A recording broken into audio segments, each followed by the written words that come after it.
নারায়ণগঞ্জ একটি ঐতিহ্যবাহী একটি জায়গা, যেখান থেকে বাংলাদেশে অলমোস্ট 8% জিডিপি কন্ট্রোল করে। দুঃখের বিষয় হল নারায়ণগঞ্জকে এখনও বি ক্যাটাগরি একটি জেলা বানিয়ে রেখেছে। আমরা কি সকলে চাই না নারায়ণগঞ্জকে এই ক্যাটাগরি একটা জেলা হওয়ার জন্য? ইনশাল্লাহ আমরা এই ক্যাটাগরির একটা জেলা বানাইতে চাবো। কারণ এই দুঃখ আমরা কার কাছে বলবো যে এত বছর ধরে নারায়ণগঞ্জ কেন বি ক্যাটাগরি জেলা হয়ে আছে আমার এটা জানা নাই।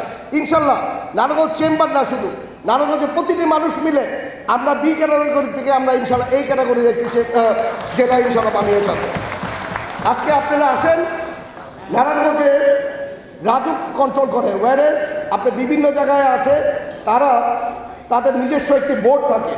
আমি আশা করব নারায়ণগঞ্জ কর্তৃপক্ষ নামে একটি বোর্ড থাকবে, যেটা নারায়ণগঞ্জের প্রতিটি বাড়ি ঘর এবং রাস্তাঘাট কীভাবে হবে নারায়ণগঞ্জ কর্তৃপক্ষ চালাবে। এটা আমরা ঢাকার আন্ডারে থেকে রাজুকের আন্ডারে আমরা থাকতে চাবো না।